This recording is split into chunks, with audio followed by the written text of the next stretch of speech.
Hi, welcome to the Hurricane Utah Adult Religion class, sponsored by the Hurricane Utah North Stake of the Church of Jesus Christ of Latter-day Saints. I'm Mike Parker, and since 2008, it's been my privilege to be the instructor for this class. The Hurricane Utah Adult Religion class meets on Thursday evenings between September and May to discuss the scriptures, teachings, and history of the restored Church of Jesus Christ.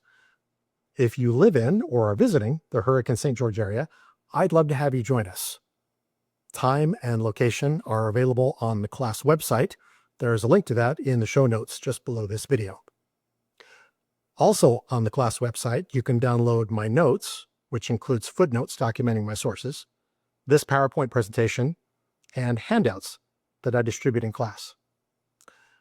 Please note that this YouTube channel and the class website are not official sites of the Church of Jesus Christ of Latter-day Saints, the Hurricane Utah North Stake, or any other church unit or department. I alone am responsible for the content on these sites. What you're about to see is a recording of my notes for one of the lessons. If you enjoy this video, please click the like button and share it with a friend. And please feel free to subscribe if you'd like to be notified when new content is posted to this channel. My friends, the gospel of Jesus Christ is true. Joseph Smith was a prophet of God, and the authority and keys that he held are now vested in the First Presidency and Quorum of the 12 Apostles of the Church of Jesus Christ of Latter-day Saints.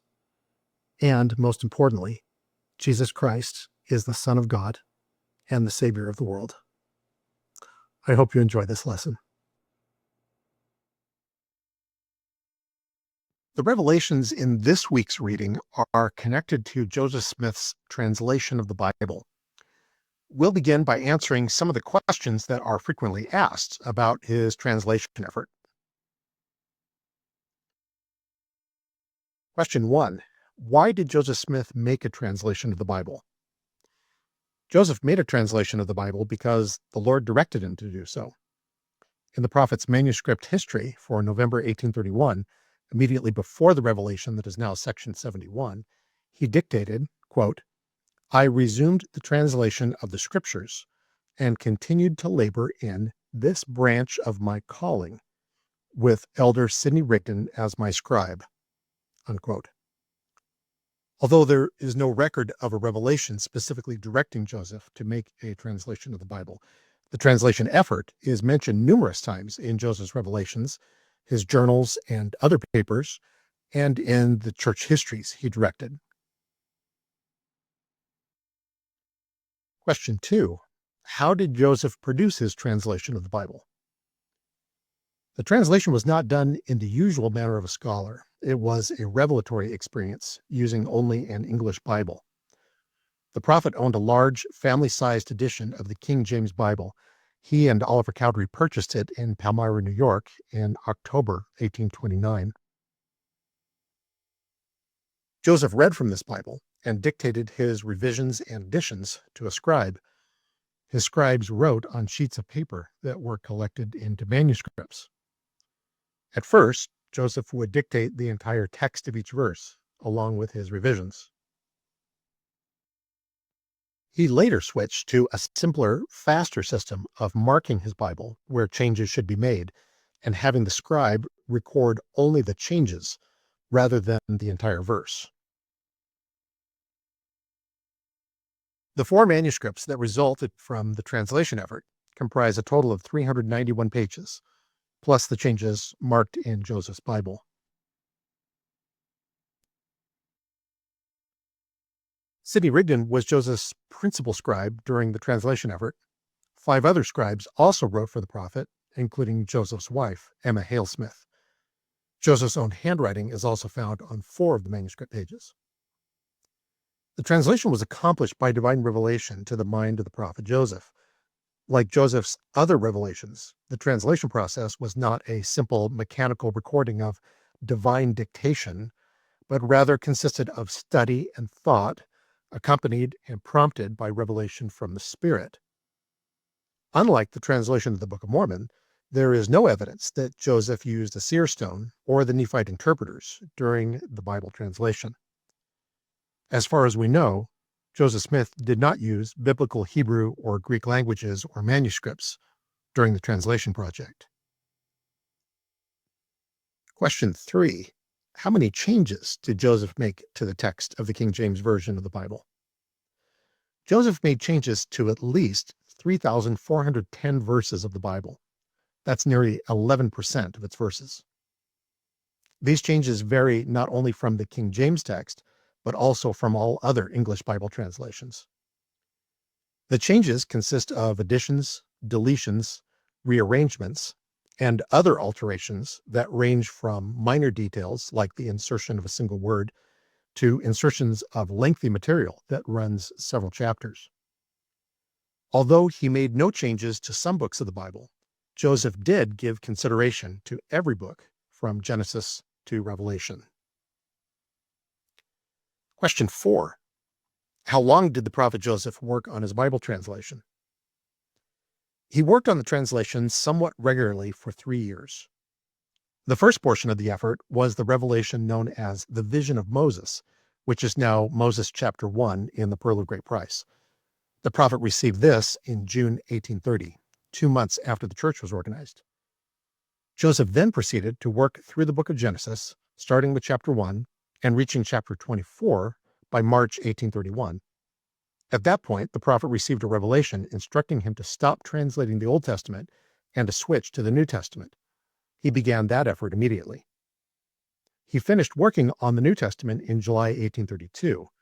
He then returned to the Old Testament, picking up with Genesis 24 and continuing through Malachi, which he reached in early July 1833.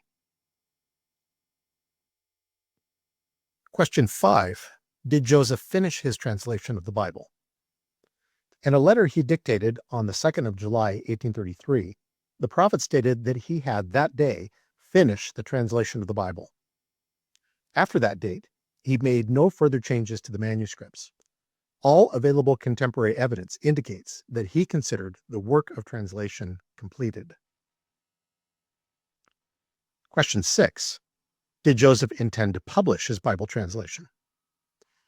Joseph and his associates made numerous statements indicating they intended to publish the translation, and Joseph's revelations state that he was commanded to do so. Lack of adequate financial resources appears to be the significant factor that prevented the prophet from editing and publishing the translation. A few excerpts from the translation were published in church newspapers during the prophet's lifetime.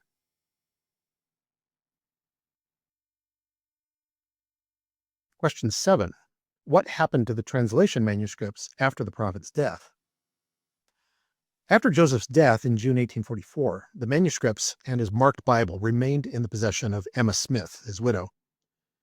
Emma gave the manuscripts to her son, Joseph Smith III, who later became the leader of the reorganized Church of Jesus Christ of Latter-day Saints in 1860.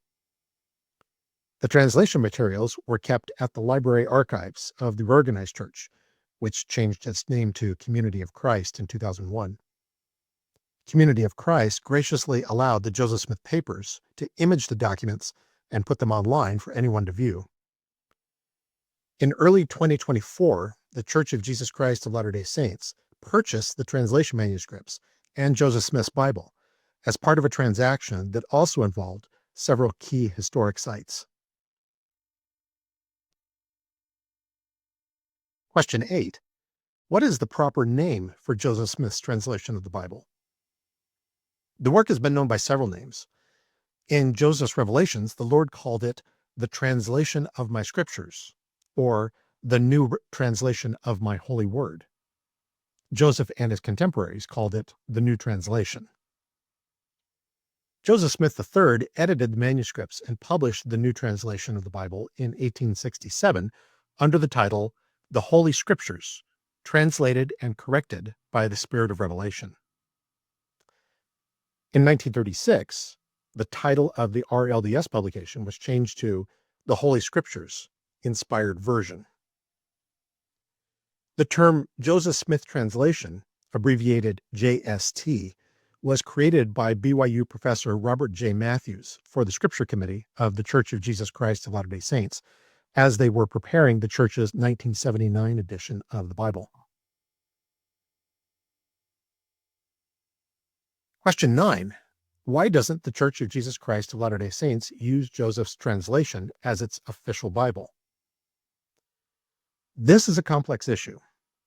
The primary reason is that the Lord has not directed the Church to replace the King James Version of the Bible with the JST.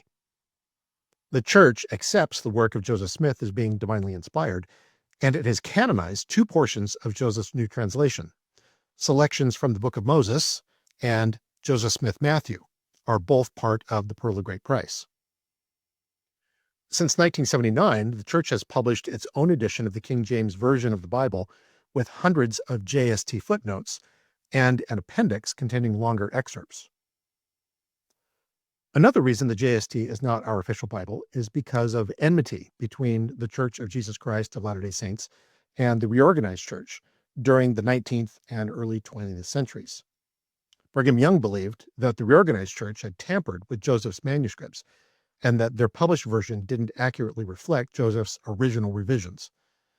This mistrust, along with the fact that our church did not own the copyright to the new translation, kept the Utah Saints from embracing the version printed by the reorganization.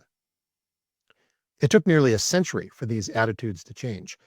They were reversed in large part because of Elder Bruce R. McConkie's interest in and use of Joseph Smith's translation, along with BYU professor Robert J. Matthews' research on the translation manuscripts in the late 1960s and early 1970s. Finally, from a practical standpoint, adopting the JST as our official Bible would be a stumbling block for many converts. Joining the church would require them to abandon every mainstream Bible translation, including the venerable King James, and accept a translation that no other church uses and that varies from all other English Bibles. In this sense, the King James Bible serves as a connection between our church and the remainder of the Christian world. An editorial published in the Church News in 1974 explained, quote, "The inspired version does not supplant the King James Version as the official church version of the Bible, but the explanations and changes made by the prophet Joseph Smith provide enlightenment and useful commentary on many biblical passages. When the Book of Mormon, Doctrine and Covenants, and Pearl of Great Price offer information relative to biblical interpretation, these should be given preference in writing and teaching. But when these sources of latter-day revelation do not provide significant information, which is available in the inspired version, then this version may be used. The King James Version will, of course, constitute the basic English-speaking Bible text of the church." Unquote.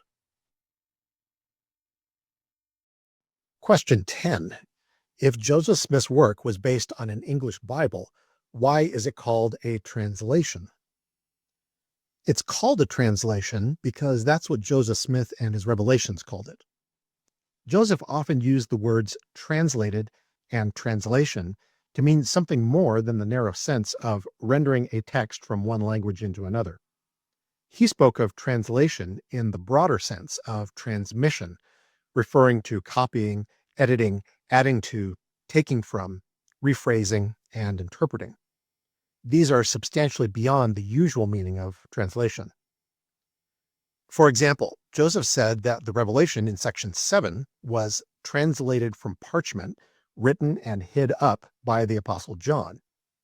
The prophet did not have any ancient manuscripts when he received this revelation. Likewise, some Latter-day Saints believe that the Book of Abraham in the Pearl of Great Price was a revelation inspired by the Egyptian papyri Joseph obtained, rather than a translation of writings on the papyri. Rather than calling it a translation, it may be more accurate to refer to the JST as a revision of the English text of the King James Version of the Bible. Question 11. Many ancient biblical manuscripts have been discovered since Joseph Smith's time. Do any of them support Joseph's translation? There are a handful of interesting parallels, but recently discovered biblical manuscripts and modern Bible translations mostly do not have readings like the translation produced by Joseph Smith. Question 12. So, if the prophet's translation is a correction of errors in other Bible translations, why do most of his changes not match known biblical manuscripts? Just because Joseph's new translation was a divinely inspired project does not necessarily imply A, that it was a restoration of the original Bible text, or B, that it is without error. Too many Sunday school discussions over difficult passages in the Bible end with someone quoting the Joseph Smith translation and asserting, "That's the way the Bible originally read." The truth, however, is more nuanced than that. The Joseph Smith translation is many things. Different portions of the work fall into at least 6 categories. 1. Restorations of material written by the original authors, but later removed from the Bible. This originates with Nephi's claim that many plain and precious things were removed from the Bible by the great and abominable church. 2. Historical events or doctrines that were not recorded by biblical authors, or that were recorded but never included in any collection of scripture and subsequently lost to the world. Joseph Smith indicated that, quote, "From sundry revelations which had been received, it was apparent that many important points touching the salvation of man had been taken from the Bible or lost before it was compiled," unquote. The Enoch material in Moses chapters 5 through 7 may fall into this category. 3. Corrections of biblical passages that were in error even in the original writing. 4. Inspired commentary by the prophet Joseph that enlarged, elaborated, and adapted biblical passages to a latter-day situation. This may be similar to what Nephi meant by likening the scriptures to himself and his people in their particular circumstances. 5. Changes to the wording of the Bible to make it clearer and more understandable for modern readers. 6. Harmonizations of conflicting historical details and corrections of apparent contradictions in the KJV text. For example, the Gospel of Matthew records that there was an angel waiting for the women at Jesus' empty tomb, while Mark's Gospel says there was a young man clothed in a long white garment.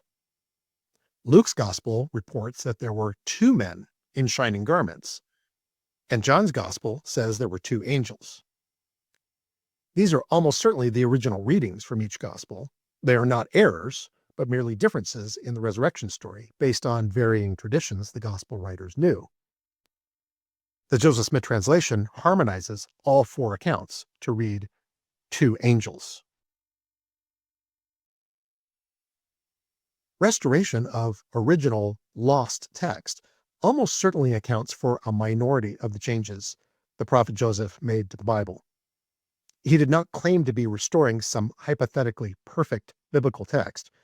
Rather, he used the existing King James text as a basis for commentary, expansion, and clarification, with particular attention to issues of doctrinal importance for Latter-day Saint readers.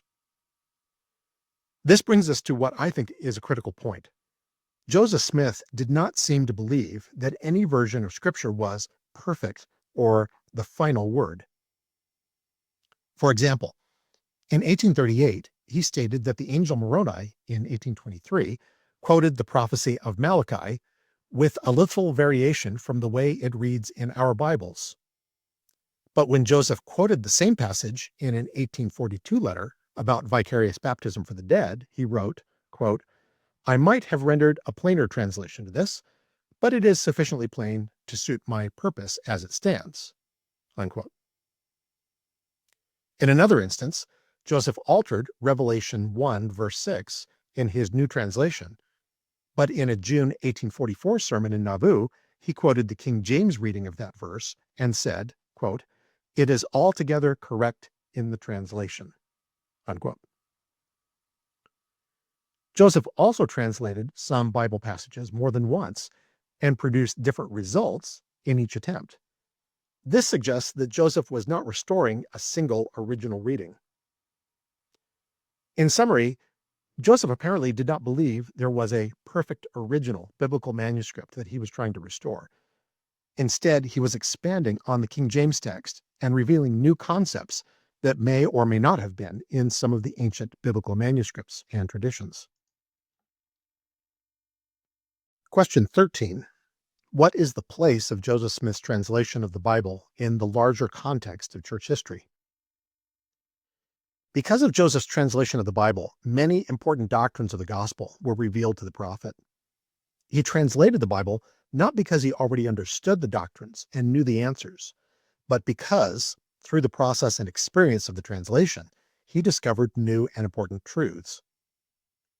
Joseph's Bible translation also prompted certain questions that led to revelations, which are now in the Doctrine and Covenants, including the vision of the 3 degrees of glory and other entire sections or portions of sections.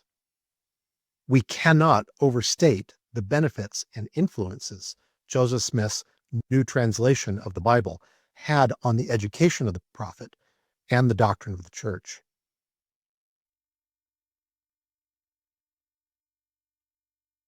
Five sections of the Doctrine and Covenants in this lesson contain revelations given to the prophet as he worked on his translation of the Bible.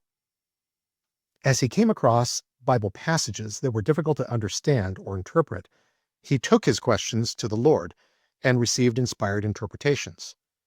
These revelations are now canonized as Doctrine and Covenants sections 74, 77, 86, 91, and 113. Let's briefly review some of the things we learned from these sections. Section 74 is a revealed explanation of 1 Corinthians 7, verse 14. It was received in New York sometime before February 1831. The circumstances of the reception of this revealed explanation are unknown. Historically, 1 Corinthians 7, verse 14 has been a key passage used to justify the practice of infant baptism, so it's possible that the revelation was connected to a discussion of that passage in the context of the Book of Mormon's rejection of infant baptism. 1 Corinthians is a letter written by the Apostle Paul to the saints in the Greek city of Corinth. In chapter 7, Paul answered several questions relating to marriage. In verses 12 through 16, he dealt with the question of marriage between a Christian and a non-Christian. He counseled the believer to not divorce his or her spouse just because that spouse was not also a believer. He told the Corinthian saints that these part-member marriages are holy and that the children that result from them are not unclean. He then exhorted the Corinthian saints to live in peace with their non-believing spouses, for they may be the instrument of saving, that is to say, converting them. It's necessary to understand that in verse 14, Paul used the terms sanctified and holy the way that Jews understood those terms. Jewish theology divided things into categories of holy and unholy. A first-century Jewish Christian would naturally wonder if his or her marriage was unholy because it was to a non-believer, and if their children were unholy because they were the products of a mixed marriage. Paul answered no to both questions. Similarly, there is nothing unholy in marriages performed today outside the temple between Latter-day Saints and non-Latter-day Saints. Although these marriages are less than ideal, they are still acceptable in the sight of God. Section 74 provides additional context that is not found in 1 Corinthians. Paul gave the Corinthian saints, quote, a commandment not of the Lord, but of himself, that a believer should not be married to an unbeliever, except the law of Moses should be done away among them, unquote. This included abandoning ritual circumcision of their children. Paul's counsel and Section 74 still apply today. There is nothing forbidden or unholy in marriages performed today outside of the temple between Latter-day Saints and non-Latter-day Saints. Such marriages don't enjoy the blessings of the temple sealing and are more likely to experience differences and divisions between spouses. Those are not reasons to divorce, but an incentive to date and marry within the faith, if possible. Section 77 contains revealed answers to questions about the Book of Revelation.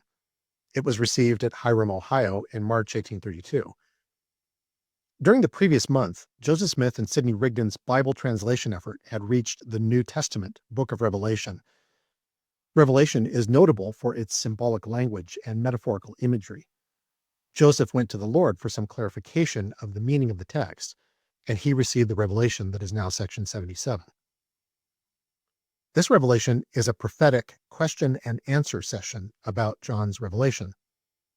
Section 77 helps us understand the meaning behind some of the symbols in Revelation. For example, concerning the description of the four beasts in front of the throne of God in Revelation 4, verses 6 through 9, Joseph's revelation explains that they are figurative expressions that represent the glory of the classes of beings in their destined order or sphere of creation in the enjoyment of their eternal felicity, and that their multitude of eyes, which gave them the ability to see everything in front and behind, represent their knowledge, and their wings represent their power to move and act.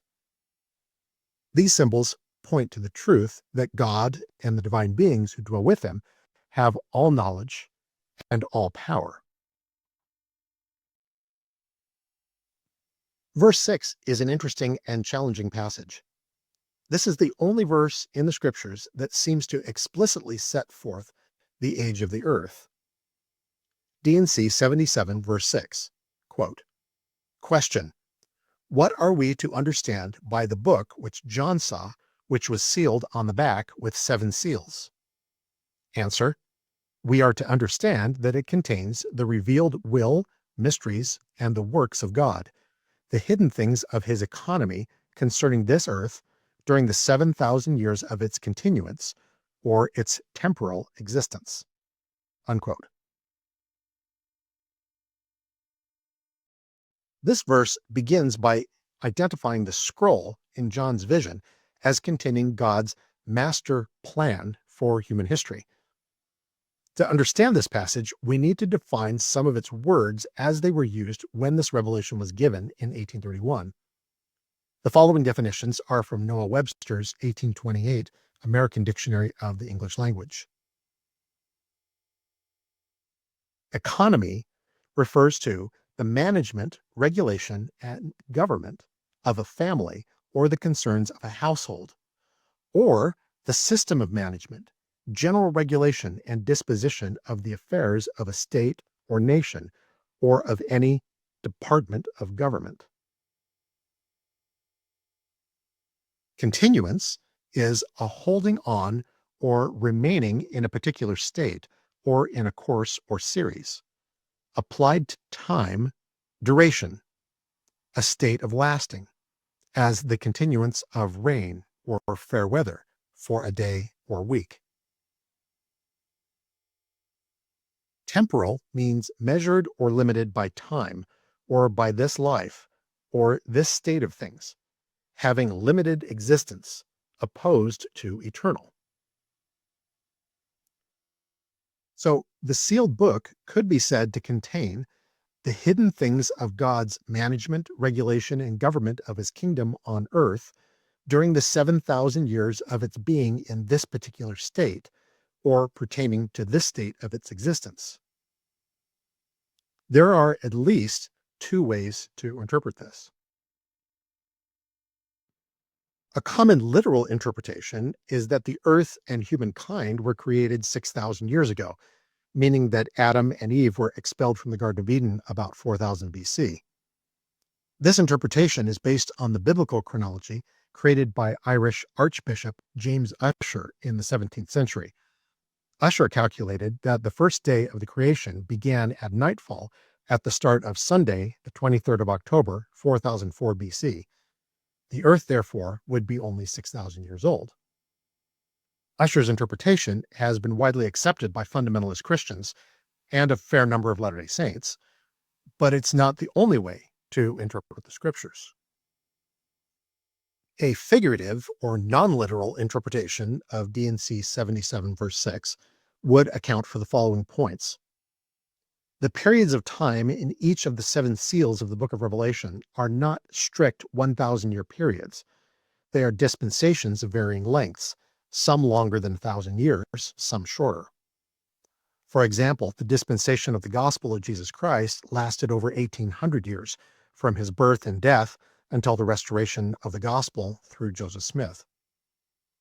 This is strengthened by the understanding that the number 1000, as understood by the ancient writers of the Bible, didn't represent an exact amount, 100 times 10, but simply a very large number of any quantity.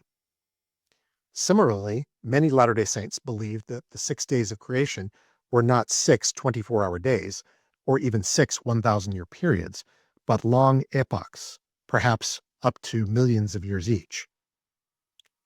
Finally, we should consider Nephi's teaching in Helaman 8, verses 17 through 18.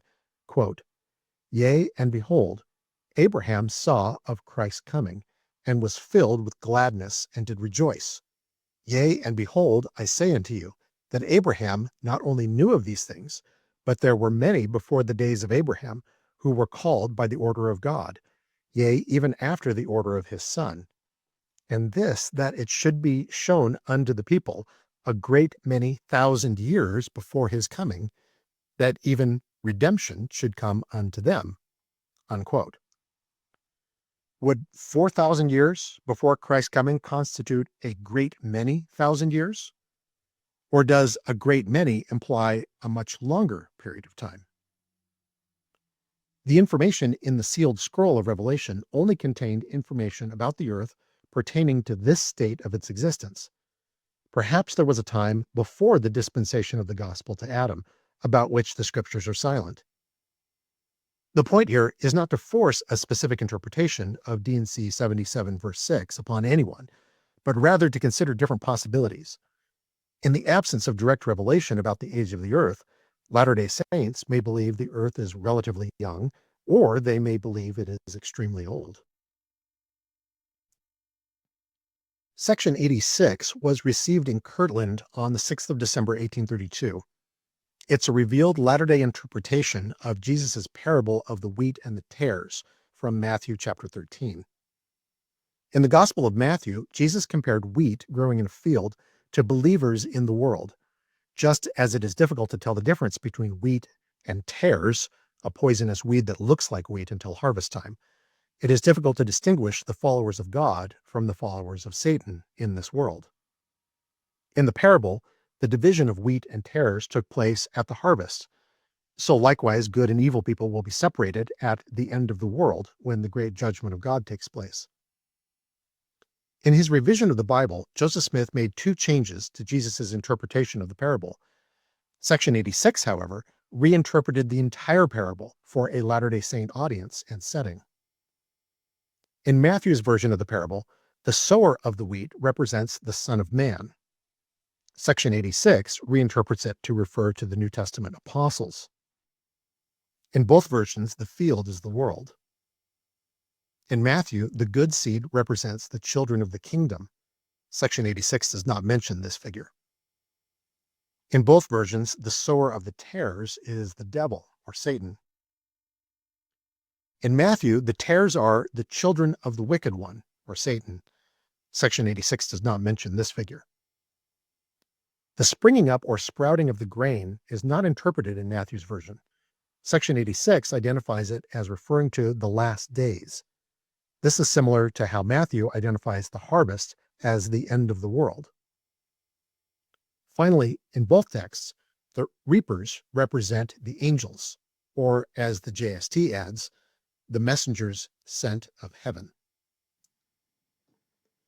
This is a superb example of how the King James Version, the Joseph Smith translation, and Joseph Smith's revelations sometimes give different interpretations of biblical passages that are each perfectly legitimate in their own context. Notice that the JST didn't change the meaning of the parable at all from the version in the KJV. It struck one word and added a phrase to expand on the meaning of the reapers, but it didn't alter the overall interpretation of the parable of the wheat and the tares. Section 86, however, puts the parable in an entirely new context for Latter-day Saint readers. It identified the choking of the wheat by the tares as the New Testament church being driven into the wilderness, and the sprouting of the wheat and the tares, when they could be discerned one from the other, as the time of Joseph Smith and the restoration of the gospel. So what is the actual meaning of the parable of the wheat and the tares? It can be either, depending on which context you wish to put it in. There's an original meaning found in the KJV with slight modifications by the JST, and a new additional meaning for the saints in the latter days found in Doctrine and Covenants 86.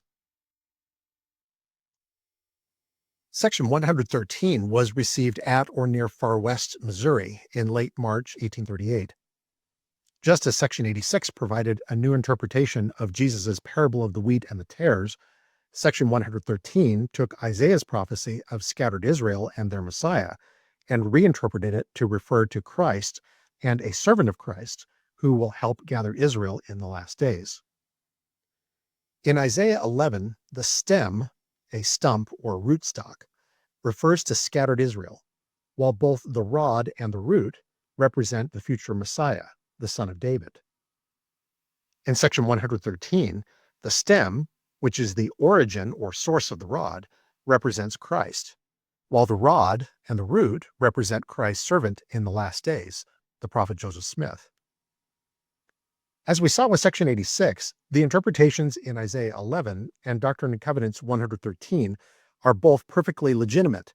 Which one you use depends on the context in which you are applying it, Isaiah's time or Joseph Smith's time.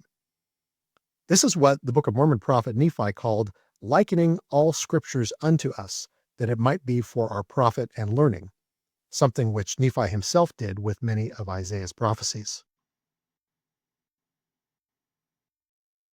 Finally, let's discuss Joseph Smith's revelation about the Apocrypha, now Section 91. This revelation was received in Kirtland on the 9th of March, 1833. The English word Apocrypha comes from the Greek apokryphos, referring to something that is hidden. Apocryphal writings are texts whose origin, authorship, and authenticity have been questioned. When used in a Judeo-Christian context, the term Apocrypha refers to a text that has been considered scripture by a distinct group or groups of believers, but has not been accepted as authoritative or canon by most believers. There are hundreds of apocryphal texts that have been accepted by various Jewish and Christian groups over the centuries, but have been considered spurious by most Christian believers. The Apocrypha, with the definite article, refers to 14 specific scriptural books written in Greek during the period between the Old and New Testaments. These books are accepted by some Christian denominations, most notably Roman Catholic and Eastern Orthodox Christians, but have not been included in the canon of most Protestant churches. The 14 books of the Apocrypha are 1st Esdras, 2nd Esdras, Tobit, Judith, additions to the book of Esther, Wisdom of Solomon, Sirach or Ecclesiasticus, Baruch and the Epistle of Jeremiah, the Prayer of Manasseh, 1st Maccabees, 2nd Maccabees, and 3 additions to the book of Daniel, the Prayer of Azariah and Song of the Three Holy Children, Susanna, and Bel and the Dragon. Joseph Smith's King James Bible included the Apocrypha between the Old and New Testaments. When Joseph came to the Apocrypha toward the end of his Bible translation project, he inquired of the Lord if he should translate these books. He was told that they contained much truth, but also some spurious, uninspired writings. Therefore, it was not necessary for him to translate them. That concludes this lesson. If you enjoyed it, please click the thumbs up button and leave a comment below. Please subscribe if you'd like to be notified when new lessons are posted to this channel, and visit www.huarc.org to download these notes and this slideshow. In our next lesson, we'll discuss Joseph Smith and Sidney Rigdon's magnificent vision of the 3 degrees of glory in God's heavenly kingdom. The reading is Doctrine and Covenants, section 76. See you next week.